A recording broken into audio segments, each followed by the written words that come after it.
Šis interviu ikonui bus išskirtinis, nes jis bus neiškalbėtas, išdainuotas. Ieva Zasimauskaitė ką tik pažadėjo.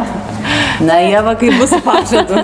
Iš tikrųjų, man geriau sekasi dainuoti, nei kalbėti. Tai yra faktas. Ir tai to įsitikinau jau 6 metus, kai reikia atsakinėti interviu, aš visą laiką sakau, aš geriau jums dainuosiu. Ikonos tokia filosofija, toks šūkis yra drąsa būti savimi, bet nebūtinai garsiai kalbėti apie save labai, ar ne? Bet lygiai taip pat drąsa būti savimi, kokia tu esi. Tu tokia esi jauki, kukli, švelni, trapi, nežinau, tokia gėlelė. Tokia yra esi iš tikrųjų. Ar čia tau kažkas gal, pavyzdžiui, turi labai gerus viešųjų ryšių specialistus, kurie tau patarė tokiai? Ne, man sako visai, kad būk drąsesnė ir nebijok savęs, bet aš kažkaip tais nežinau, aš tokia gyvenime esu, aš esu kaip ir drąsi, bet drąsi esu tada, kai yra šalia mano vyras. Turi vyrą, taip? Taip, aš ištekėjus jau.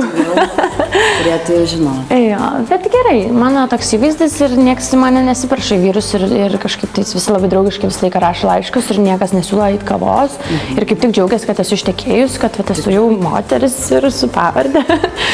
Bet aš kažkaip esu kukli, nežinau, man visą laiką Marius sako, tu esi tokia ir aš sakau, bet aš nenoriu, aš noriu būti drąsesnė ir aš noriu būti tokia ryžtingesnė, bet sako, ne, tai yra gražu ir kažkaip aš to nebeslepiu, tokia esu ir ką padarysiu. Aš bandydavau būti labai drąsi, labai taip juokauti, kartais taip ir kažkokia pabūti, vis tokia, bet man nesigaudavo ir aš grįždavau namo ir aš jausdavau blogai labai, kad aš buvau ne savim, kad kažką veidmainiavau ir bandžiau įtikti visiems ir dabar galvoju, kodėl aš turiu būti tokia, aš noriu būti savim ir aš būsiu savim. Ieva Zasimauskaitė, tavo antras vardas galėtų būti Eurovizijos atradimas. Dažnai girdi dabar tokią į save, tokį kreipinį savotišką? Rašo laiškus daug kas, kad atradau tave, kad tu kažkas čia esi ypatingo, bet man labai keista, nes atrodo, kad aš jau scenoje 6 metus kaip ir televizijoje. Galiu atrasti anksčiau. Ne, bet kažkaip, kad žmonės tik dabar atranda, kad sako, aš niekada tavęs nemačius esu ir kažkur tu čia atsiradai ir kas viską klausia, viskas labai įdomu visiems. Aš tave esu mačius Lietuvos balse, taip? Taip. Man tiesiog įdomu yra muzikiniai projektai, bet matai, negali pykti ant žmonių, nes Eurovizija tai yra toks...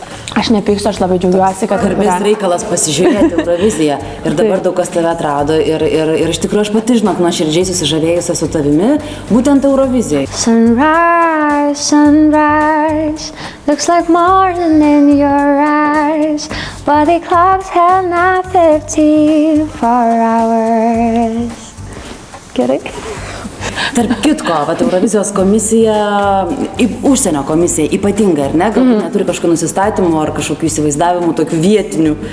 Jie labai tave reitinguoja aukštai. Tu jauti tą skirtumą, kad lietuviai tai mane taip žiūri, o užsieniečiai geriau? Man žmonės rašo pasipiktinusius laiškus, kodėl taip yra, reikia keisti lietuvių komisiją, kokios jas čia nesąmonės daro, bet aš galvoju, kad labai sunku atsikratyti tos etiketės žvaigždės, kai tu žiūri, tarkim, aš pati žiūri Donatą Montvydą ir man sunku įsivaizduoti, kaip aš žiūrėčiau jį Europoje ir Europos mastu, nes aš matau jį kaip žvaigždę Lietuvoje ir aš taip jį ir vertinu kaip žvaigždę ir kaip profesionalą. O tavo pačios planai yra, kaip čia užtektų tos Lietuvos, kad išgarsėtum galbūt iki kažkokio standarto ar neįsivaizduojamo, ar norėtum vis dėlto trupučiuką plačiau? Norėčiau plačiau. Aš norėčiau vien dėl to plačiau, nes galbūt ta muzika, kurią aš labai myliu ir labai mėgstu Lietuvoje, nėra tokia populiari, nes pas mus labai populiari yra pop scena, kur renka didelės labai arenos, aš nežinau, ar norėčiau būti kažkaip tokių arenų, aš gal nesąmonę čia pasakiau visiškai, nes aš norėčiau tą areną, nesąmonę pasakiau, atsiprašau, iš naujo. Ruoškit arenas tiesiog. Aš nežinau, gal aš po Eurovizijos tiesiog taip skeptiškai viską žiūriu, kad Lietuvoje manęs kažkaip neįvertino komisija ir man labai kažkaip pasidarė liūdna ir tie laiškai pradėjo plūsti, kad važiuok į užsienį, nes tau Lietuvoje ne vieta, bet aš labai myliu Lietuvą ir aš nenoriu iš čia važiuoti. Ir aš norėčiau, kad čia mane mylėtų ir aš norėčiau čia savo muziką kurti ir rodyti visiems.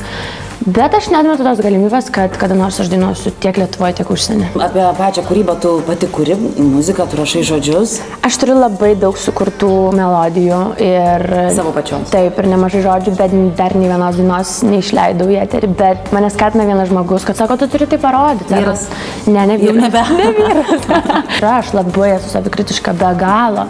Ir kai visi mano pasirodymus vertina ir rašo, kad aš neturiu prie ko prikipti, aš galvoju, tu nematai.